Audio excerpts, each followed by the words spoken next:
Let's head to Antonio Bay, California for their 100-year celebration. Let's get into it.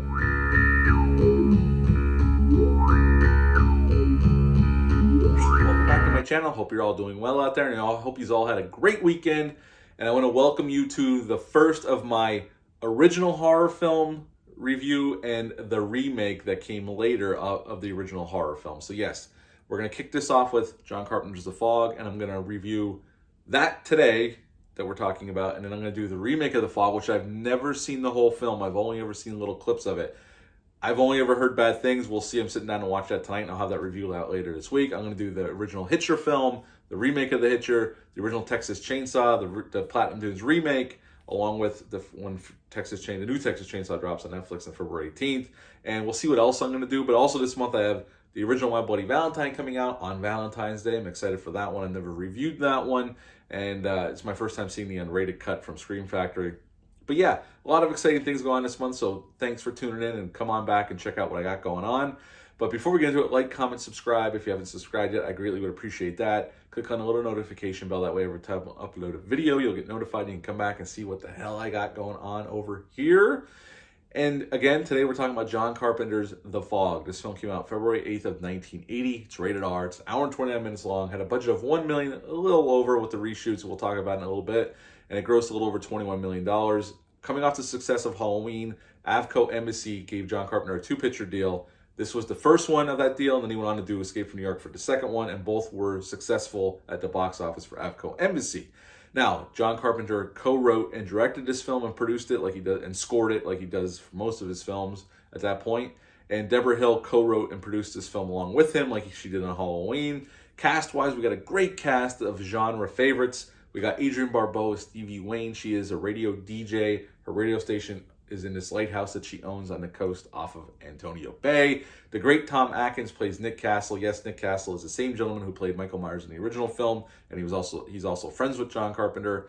We got Jamie Lee Curtis back to work with John Carpenter as Elizabeth. She is a hitchhiker that gets picked up by Nick Castle and then hangs around through our rest of our story. We got the great Janet Leigh as Kathy Williams. She's not the mayor of this town, but she's in charge of this 100-year celebration that they're planning to have to celebrate Antonio Bay. The great Hal Holbrook plays Father Malone, and he finds out something disturbing about his family's past. We got Charles Cyphers playing Dan O'Bannon. Dan O'Bannon wrote and directed Return of the Living Dead, and he co-wrote Total Recall, and he was friends with Carpenter and went to film school together, so he named him after his friend Dan O'Bannon. Nancy Keys, or Nancy Walsh at the time, plays Sandy. And this is, Carpenter didn't want to do another slasher picture coming off the success of Halloween. And so he decided he wanted to do a ghost story.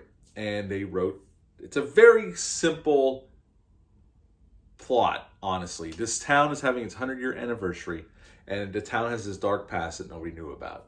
And Father Malone finds his father's diary in the walls of his church. The opening of this film shows an old man, Mr. Macon, giving this ghost story, played by John Houseman, down at the beach around this fire. It's a great setting. Carpenter's always fantastic of setting the mood, and he sets the mood in this film beautifully. And when the story's over, the camera pans up, and we see the coastline along Antonio Bay, and then the credits come up, and then the town kind of unglues. All the car alarms start going off, the gas pumps start pumping gas, the grocery stores are shaking, and in the church where Father Malone is, this rock falls down, and he finds this diary from his father, who started the church in Antonio Bay way back when, and he finds out that Blake, this gentleman who has this leper colony, wants to build a colony just a couple miles up the road from Antonio Bay, and he makes an agreement, and they're going to come in, and the town's going to light fires on the beach to help them get in and help them set up this community. But Father Malone's father and the rest of the townspeople didn't feel comfortable the leper colony is that close to their town, so they hijacked the bonfires on the beach, and the ship broke apart at Spivey Point, and the villagers took the gold, and Blake and his men and women died in the crushing depths of the Pacific Ocean. And that is pretty much the MacGuffin and the reason all this is happening. And honestly, if you're a horror fan, you've probably seen this film, so I'm not going to go any further other than what are my likes about this and what do I love about this film? Well, first of all, the atmosphere. Carpenter sets up the atmosphere from frame one. Him and Dean Cundy, who Dean Cundey came in to work with Carpenter once again, like he would do on several other films after this one. This film, I'll contend, and I've always said this, is one of the most beautifully shot films ever. And Carpenter, using the anamorphic widescreen, his compositions are fantastic. That's one thing about a John Carpenter film. From frame one, you know it's a John Carpenter film. And this film is no different. It's beautifully shot. I love the characters. I love the setting of this little coastal fishing town. I love the score by Carpenter. It's another Aces score. I own it on CD. I love this score. It's one of my favorite John Carpenter scores, as a matter of fact, along with Halloween, obviously, and a lot of other ones. The characters, I love the characters. I love the story. I love the fog, the look of the fog, the ghosts inside the fog, the lighthouse for the radio station. Adrienne Barbeau, who's the star of this film, although if you saw the promotional posters, they tried to sell it as Jamie Lee Curtis was the star of this film because she was so huge coming off of Halloween, and she went on to do many other horror films after this one. It's just a fantastic, contained in this little town ghost story because of the treasonous acts of these town folks, and these ghosts are back to take revenge on the town and the people that were involved with sending them to their crushing deaths and stealing their gold, and they want the gold back, which later on in the film we find out that Father Malone's father melted it down into a gold cross that's hidden in the wall. And that's how Father Malone gets the ghosts to go away. He gives them back their gold. And he is left, and he doesn't know why, because they're taking people that were related to those people.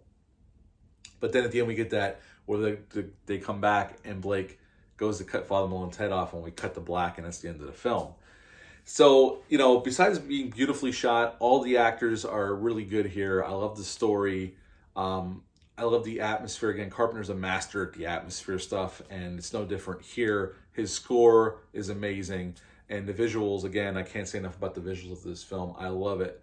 Is the film perfect? No, there's some plot holes here and there, but it could be forgiven when it's so well made, and it's the atmosphere is there, and the score, and I'm enjoying the acting. I can forgive some of the gaps in logic when a film is this well made and this so much so much enjoyment comes from this film for me. Anyway, I can sit down and watch this anytime. It's a short watch, so yeah. At the end of the day, yes, there's some plot holes for sure, but it's so well done, this movie, and with everything else going on, I can forgive some of the plot holes that are present here. Now, Carpenter famously came back from vacation, and Tommy Lee Wallace and Charles Bornstein did the first initial cut, and Carpenter watched it and realized they needed to go back and do some reshoots. So that's why I said the budget was a little bit over $1 million. I don't know how far over $1 million they went, but they definitely went back, and Carpenter shot new material to put in the film. Because he thought it was a little dead. They'd put some more jump scares in, and they did some other things too. And Carpenter did some new scoring too as well to add to the film as well. Again, Carpenter shot this in anamorphic widescreen like he did all of his films, really. Rob Bottin he played Blake in the film, and Rob Bottin went on to famously did the Howling effects and the Thing effects for Carpenter. He actually also did Wormface, that one. He did some little makeup effects for Carpenter as well. So that's pretty cool.